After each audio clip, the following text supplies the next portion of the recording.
भगवान श्री कृष्ण कहते हैं मृत्यु आने से पूर्व मिलते हैं ये 5 संकेत, कभी भूल से भी नजरअंदाज मत करना। दोस्तों, एक समय की बात है जब नारद मुनि भगवान श्री विष्णु के पास गए थे। तब उन्होंने पूछा कि भगवान, इस मृत्यु लोक प्रत्येक जीवित प्राणी या वनस्पति की मृत्यु क्या कहे तो आयु निश्चित है, फिर उन्हें कैसे जान पड़ सकता है कि कुछ समय बाद उनकी अब मृत्यु आने वाली है। तब श्री हरि भगवान विष्णु बोले, हैं मुनिश्री, आप तो परम ज्ञानी है, फिर भी इस बात से आप कैसे अनजान हो सकते हैं। प्रिय दर्शकों, माता लक्ष्मी ने मुस्कुराते हुए नारद जी कहा, है वत्स नारद, तुम प्रभु के परम भक्त हो, इसलिए वे तुम्हारी इस जिज्ञासा को अवश्य ही पूरा करेंगे। प्रिय दर्शकों, नमस्कार और स्वागत करते हैं आपका फिर एक बार हमारे धार्मिक कथाओं के चैनल ज्ञान गंगा पर। आज हम आपके लिए एक नई पौराणिक कथा लेकर आए हैं, इसलिए इस कथा को पूरा जरूर सुनिए। दोस्तों, सच्ची श्रद्धा से कमेंट में जय श्री कृष्ण अवश्य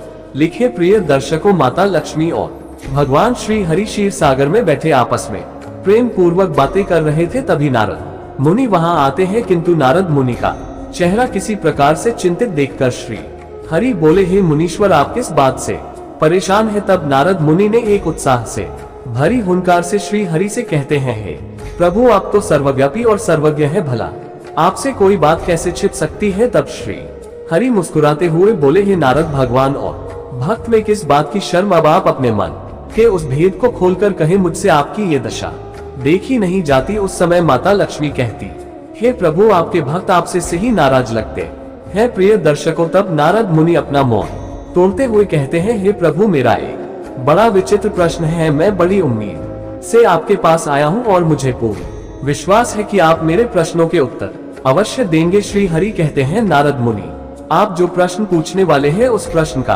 उत्तर तो आपको गरुड़ देव भी दे सकते हैं, फिर आप इतना संदेह क्यों कर रहे हैं। प्रिय दर्शकों, नारद मुनि कहते हैं, हे प्रभु, मैं जानना चाहता हूँ कि जब किसी जीव की मृत्यु निकट आती है तो उसे किस प्रकार के संकेत प्राप्त होते हैं या उसकी दशा कैसी हो जाती है। श्री हरि कहते हैं, हे नारद, आपने जो प्रश्न पूछा है वह अत्यंत गोपनीय सत्य है, जो मैंने गरुड़ पुराण में पूरे विस्तार से लिखा है, और इस पुराण को पूरे विश्व कल्याण हेतु मेरे अवतार महर्षि वेद व्यास युगों युगों तक इसका प्रसार करते रहेंगे, और इस पुराण का ज्ञान मेरे कल की अवतार को भी मिलने वाला है। इसलिए आप भी इस गोपनीय सत्य अवश्य सुने, किंतु मैं आपको इसे एक कहानी के जरिए सुनाना चाहता हूँ, लेकिन आपको इस कथा को पूरा जरूर सुनना चाहिए।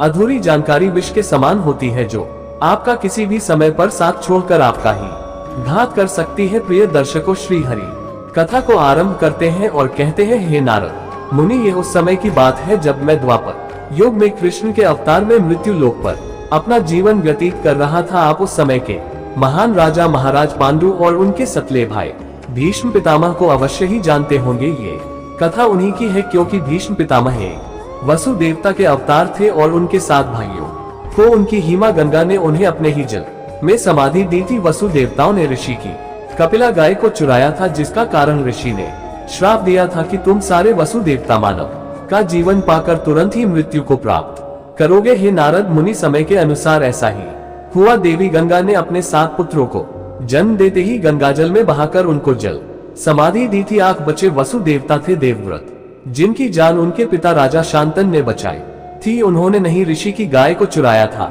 किंतु जब उनकी जान की भीख देवी गंगा से राजा शांतन ने मांगी, तब देवी गंगा ने देवव्रत को इच्छा मरण का वरदान दिया। प्रिय दर्शकों, आगे श्री हरि कहते हैं, हे नारद मुनि, जब महाभारत का युद्ध शुरू हुआ तो मैंने प्रतिज्ञा की थी मैं इस युद्ध में भाग नहीं लूंगा, लेकिन भीष्म पितामह ने जब युद्ध के नियमों को तोड़ते हुए महाभयंकर नरसंहार शुरू किया और पांडवों की सेना को बहुत बड़ा नुकसान पहुंचाया था, और अर्जुन सहित सारे पांडवों को भी उन्होंने बुरी तरह से घायल किया। युद्ध के नियमों के अनुसार घायल योद्धा पर वार नहीं करते, किंतु वे रुके नहीं। उन्हें अपनी शक्ति और वरदान दोनों पर अहंकार हुआ और वे भूल गए कि वे मेरे ही भक्त थे। वे अपनी प्रतिज्ञा को भी भूल गए कि उन्हें हमेशा धर्म का ही साथ देना था, किंतु दुर्योधन के आदेशों का वे किसी विवश पालतू प्राणी की तरह स्वीकार कर रहे थे और स्वयं भगवान को ही ललकार नहीं लगे। हे नारद मुनि, मुझसे पांडवों और अधर्म का धर्म पर हावी होकर विजय की तरफ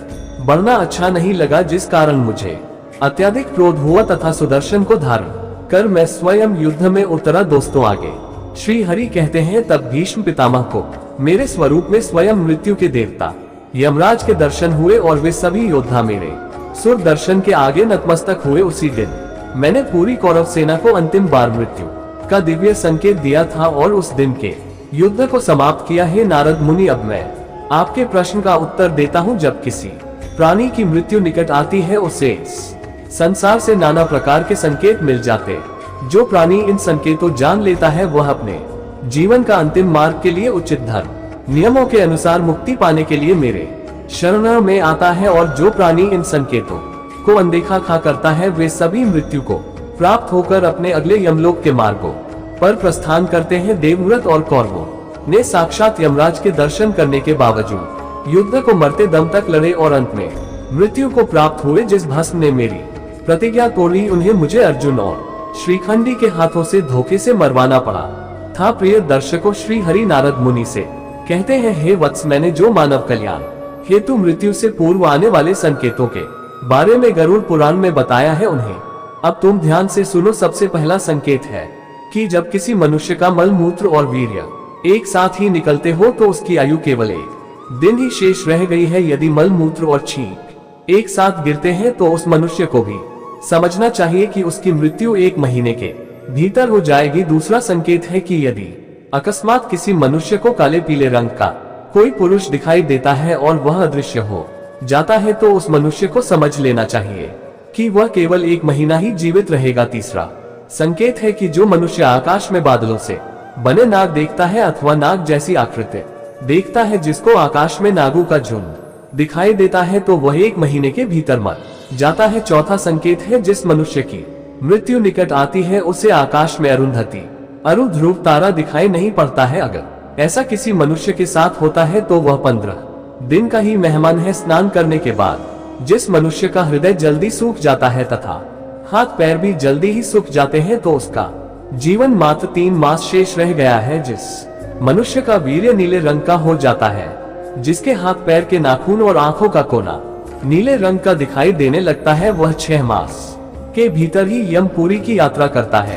अर्थात उसकी मृत्यु हो जाती है। 5वां संकेत है जब मनुष्य को रात्रि के समय में इंद्रधनुष्य के दर्शन हो जाए जिसे 2 चंद्रमा और 2 सूर्य दिखाई पड़े तो इसे मृत्यु सूचक चिन्ह समझना चाहिए। उसकी मृत्यु केवल 1 महीने तक उसकी प्रतीक्षा करती है। जो मनुष्य जल घी और दर्पण में अपनी परछाई अथवा प्रतिबिंब में स्वयं का मस्तक नहीं देखता, अर्थ मस्तक रहित शरीर देख लेता है, वह केवल 1 महीने तक ही जीवित रहता है। 6वां संकेत है जब मनुष्य को अपने हाथ से कान बंद कर लेने पर किसी विचित्र प्रकार की आवाज सुनाई दे तो उसकी भी मृत्यु 1 माह में हो जाती है। जब किस मनुष्य का मोटा शरीर अचानक ही दुबला पतला हो जाए अथवा दुबला पतला शरीर अचानक से मोटा हो जाए तो ये भी मृत्यु का ही चिन्ह माना गया है। ऐसा संकेत मनुष्य की अकाल मृत्यु को दर्शाता है। जो मनुष्य स्वप्न में लोहे का दंड और काला वस्त्र धारण किया हुआ काले रंग का पुरुष अपने आगे खड़ा हुआ देखता है वह 3 माह से अधिक जीवित नहीं रहता। 7वां संकेत जो मनुष्य सपने में गधे पर सवार होकर दक्षिण दिशा की यात्रा करता है अथवा अपने पूर्वजों को गधे पर बैठकर दक्षिण और जाता हुआ देखता है उसकी मृत्यु 6 महीने में हो जाती है। जिस मनुष्य के स्वप्न में काले रंग की कुमारी कन्या उसे अपने बाहुपाश में कस लेती है, वह व्यक्ति केवल 1 महीने में ही यमपुरी जाता है। 8वां संकेत जब मनुष्य की मृत्यु नजदीक होती है उसके शरीर से अजीब गंध आने लगती है। ये गंध उसको स्वयं को भी सहन नहीं हो पाती है। अगर उसे अपने आसपास अपनी प्याई दिखाई देने लगते हैं, उन्हें ऐसा महसूस होने लगता है कि उनके पूर्वज आसपास है तो वह व्यक्ति केवल 8 दिन का ही मेहमान है, ऐसा समझ लेना चाहिए। प्रिय दर्शकों, भगवान श्री हरि नारद मुनि से कहते हैं, मुनि अब मैंने आपको आपके प्रश्नों के उत्तर दिए हैं। नारद मुनि अत्यंत प्रसन्न होकर वहां से चले जाते। तो प्रिय दर्शकों, आशा करते हैं कि आपको ये कथा अवश्य ही अच्छी लगी हो। वीडियो को लाइक और हमारे चैनल ज्ञान गंगा को सब्सक्राइब करना ना भूलिए। साथ ही सच्ची श्रद्धा से कमेंट में जय श्री राधे राधे अवश्य लिखें। आप सभी का धन्यवाद। फिर मिलेंगे एक नई कहानी के साथ।